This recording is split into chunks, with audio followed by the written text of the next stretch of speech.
बड़ी क्वेरी थी बहुत सारे बच्चों की, हजारों बच्चों की, ठीक है, कि सर PRN जो नंबर है आपका, प्रैन नंबर जो है आप लोगों का, PRAN नंबर, ठीक है, ये जनरेट हो रहा है जब भी काउंसलिंग करा रहे हैं, तो क्या इससे जो है अगर मान लीजिए 1 to 5, ठीक है, अगर आप काउंसलिंग करा लेते हो तो क्या 6 to 8 9 10 के अंदर में जॉब नहीं लगेंगी? ठीक है, आप लोग जो बच्चे TRE 4 देने वाले वो लोग भी इस वीडियो को जरूर देखिए, क्योंकि उनको भी समझ में आएगा। देखिए फ्रेंड्स, आप लोगों को अगर मैं बता दूं कि PRAN permanent retirement account number होता है आप लोगों का, जितने भी बच्चे, ठीक है, 1 to 5 के अभी काउंसलिंग चल रही है, आज तीसरा दिन था, हर किसी बच्चे का PRAN नंबर जनरेट हुआ है जिन्होंने भी काउंसलिंग करवाई है। अगर आपको नहीं भी पता होगा तो भी मैं बैकेंड में बता दूं आप लोगों को। और ऐसा जो है कई सारे बच्चों की क्वेरी आ रही थी कि सर अगर हमारा 1 to 5 में भी सिलेक्शन हो गया है, 6 to 8 में भी हो गया है, और कई सारे बच्चे ऐसे हैं जिनका 9 10th में भी हो गया है, ठीक है, ऐसे भी बच्चे हैं जिन लोगों का इतने सारे इसके अंदर में हुआ है, मल्टीपल रिजल्ट्स आए हैं, तो उनका 1 to 5 के अंदर में ही PRAN नंबर जनरेट हो गया, तो क्या वो 6 to 8 9 10 के अंदर में एलिजिबल नहीं रहेंगे काउंसलिंग के लिए, जॉब के लिए? बिल्कुल रहेंगे। शिक्षा विभाग से और जो है पूरी की पूरी कंफर्मेशन करने के बाद में आपको ये जानकारी दे रहा हूं कि अगर किसी बच्चे ने 1 to 5 के अंदर में करवा लिया है काउंसलिंग, वो 6 to 8 के लिए और 9 10 के लिए भी एलिजिबल रहेगा, चाहे उसका PRAN नंबर जनरेट हो गया हो। ये आप लोगों का एक डाउट हमेशा के लिए क्लियर हो जाना चाहिए। जिसको समझ गया अच्छी बात है, जिसको नहीं समझा आप बस इसको साधारण शब्दों में ये समझिए कि 1 to 5 के अंदर में काउंसलिंग करा ली है, PRAN नंबर जनरेट हो गया है, फिर भी 6 to 8 के अंदर में आपको काउंसलिंग कराने आप जाओगे, ठीक है, 9 10 में भी जाओगे, और उसके बाद में लास्ट में आपको चॉइस करना है, लास्ट में आपको चूज करना है कि आपने कौन सी काउंसलिंग तीनों में करा। अगर आपका सिलेक्शन हुआ है तो आपको तीनों में करने वाली है आप लोगों की, ठीक है, एक एक करके सारी जानकारी देता हूं आप लोगों को। ट्रेनिंग, सेकंड नंबर का पॉइंट आप लोगों का, ट्रेनिंग एंड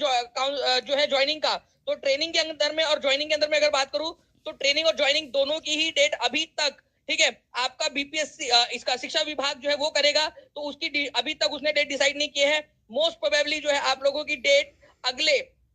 ठीक है, 2 हफ्ते के अंदर में डिसाइड हो जाएंगी। जैसे ही सारी काउंसलिंग खत्म होती है, चैनल को सब्सक्राइब सभी लोग दबा लेंगे, ठीक है, ये भी आपको बता दिया है मैंने कि जैसे ही काउंसलिंग खत्म होंगी उसके 1 से 2 दिनों के अंदर में ही आपका ट्रेनिंग एंड ज्वाइनिंग का जो डेट है, ठीक है, वो आ जाएगा आप लोगों का। तब आपको चुनना है कि आप लोगों ने कौन सा वाला किया। मल्टीपल रिजल्ट जो है बहुत बड़ी संख्या में आए हैं, ठीक है, और आप लोगों को एक चीज बता दूं फ्रेंड्स कि यहाँ पर मैं एक चीज बड़ी संख्या में हुई है, कितने बच्चे हैं वो बता देना हाथ ऊपर करके। अगर आप लोगों के साथ में या आपके किसी रिश्तेदार के साथ में, आपके दोस्त के साथ में ऐसा हुआ है कि किसी बच्चे को 6 to 8 और 1 to 5 के अंदर में उसके सिलेक्शन हुए हैं, 6 to 8 में उसको 3rd नंबर का प्रेफरेंस वाला जिला मिल गया और 1 to 5 में उसको प्रेफरेंस वाला जिला मिल गया है। ऐसे कई सारे बच्चे हैं। जब काउंसलिंग के लिए पहुंचे तो ये पता चल रहा है, जब उन लोगों से बातचीत भी हो रही है, कई सारे लोगों की बातचीत हो रही है, तो उनका कहना है कि वो 1 to 5 ज्वाइन करेंगे क्योंकि उनके पास का है। तो कई सारे बच्चे छोटे वाले, मतलब 1 to 5 के अंदर में, किसी का 9 10 के अंदर में भी हो गया तो वो 6 to 8 ज्वाइन करने की कोशिश कर रहा है क्योंकि उसको पास का मिला। ऐसे कई हजारों बच्चे ऐसे हैं। तो आप लोगों का जो है फ्रेंड्स, मल्टीपल रिजल्ट्स की वजह से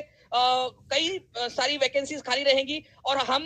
उम्मीद ये कर रहे हैं कि उसके ऊपर में सप्लीमेंट्री रिजल्ट आएगा। मैं आपको बता दूं फ्रेंड्स कि आप सभी लोगों की जिम्मेदारी बनती है कि आप हर जगह पे ये बात फैलाइए। मैंने आपसे पहले भी कहा था सप्लीमेंट्री रिजल्ट के लिए लड़ाई लड़ेंगे हम लोग, और हमने लड़ाई लड़ी है। कितने सारे मेल्स, कितने सारे जो है यहाँ पर में ऑफिशियली अनऑफिशियली वहां पर में पड़ा कि हमारे पास में हजारों की संख्या में मेल आ रहे हैं सप्लीमेंट्री रिजल्ट के लिए। मैं आप लोगों से फिर से कहना चाहूंगा कि मैंने आपसे पहले भी कहा था कि आप हर जगह पे जाकर पहुंचा दीजिए जितने कर, ठीक है, मार्च के फर्स्ट हाफ के बीच में आने की संभावना है। फरवरी लास्ट से मार्च के फर्स्ट वीक के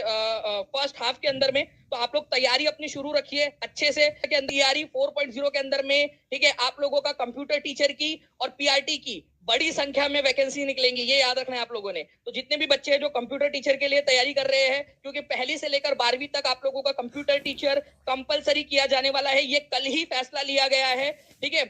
शिक्षा विभाग के द्वारा। तो शिक्षा विभाग जो है उन्होंने फैसला ले लिया है अगले शैक्षणिक सत्र से जो है इसको कंपलसरी करने का, मतलब 25-26 का जो शैक्षणिक सत्र रहेगा आपका, उसमें कंपलसरी रूप से करना है, ठीक है, ये वाली बात है। और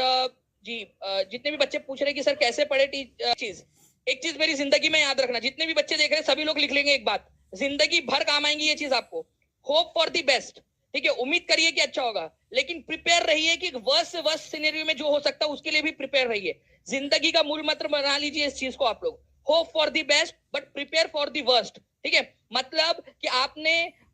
उम्मीद रखनी है कि अच्छा होगा, ठीक है, बट अगर मान लीजिए एक चांस अगर नहीं भी होता आपका कि सप्लीमेंट्री रिजल्ट आया उसके बाद में भी आपका सिलेक्शन नहीं हुआ, बट तब आपने ये नहीं होना चाहिए कि आपने टाइम वेस्ट कर दिया और आपने पढ़ाई नहीं की। TRE 4 के लिए जो भी आपके पास में नोट्स है, जो भी चीजें हैं, समय वेस्ट नहीं करना। ये एक बड़ा भाई होने के नाते आप लोगों को मैं एडवाइस कर रहा हूँ, ठीक है, एक अपना होने के नाते आप लोगों को एडवाइस कर रहा हूँ, सभी लोगों को। Hope for the best but prepare for the worst, ये याद रखना है आप लोगों ने, ये मूल मंत्र को। ओके और जहां तक रही बात आपकी सप्लीमेंट्री रिजल्ट अगर आना है तो कब आ सकता है, तो इसके आने की जो संभावना है वो आप लोगों की सारी काउंसलिंग की प्रक्रिया हो जाने के बाद ही हो सकती है, क्योंकि तभी पता चलेगा कि कितनी सीट्स वैकेंट है, ठीक है, कितने मल्टीपल रिजल्ट के बच्चे जो है कौन से वाले इसमें गए। मान लीजिए कि कितने बच्चे जिन्होंने 1 to 5 सेलेक्ट कर लिया, कितने लोगों ने 6 to 8 किया है। अगर मान लो कोई एक बच्चे, जैसे हमारे पास में तो कई सारे सेक्स में कितने रिजल्ट जो है, कितनी सीट्स वैकेंट रह जा रही है, उस पर भी निर्भर करेगा। इसी वजह से अगर सप्लीमेंट्री आना है तो वो आपका काउंसलिंग के बाद ही, सारी काउंसलिंग की प्रक्रिया होने के बाद ही आ पाएगा, तो तब तक वेट करना पड़ेगा हमें भी, ठीक है। तो ये सारी चीजें थी, आप लोगों को बता दिया। PRAN नंबर जनरेट हो रहा है, होने दीजिए आप लोग, उसमें कोई दिक्कत की बात नहीं, जितने बच्चे उसमें मिलेगा, लास्ट चॉइस आप ही की रहेंगी कि आपको कौन सा चुनना है। ये शिक्षा विभाग से मैंने कंफर्म कर लिया है, ठीक है। उसके बाद में जो है ट्रेनिंग एंड ज्वाइनिंग की डेट अभी भी फाइनल नहीं हुई है। जब आप लोगों का काउंसलिंग खत्म हो जाएगी उसके 2 या 3 दिन के अंदर में वो ज्वाइनिंग और ट्रेनिंग की डेट दे देंगे, ठीक है। काउंसलिंग के सारा प्रक्रिया होने के बाद ही आ सकता है, तभी नंबर पता चल पाएगा कि मार्च के फर्स्ट हाफ के अंदर में आने की संभावना है आप लोगों की। तो आप लोग जो है वो तैयार रहिए, सभी के सभी। God bless you all, thank you very much friends, ठीक है।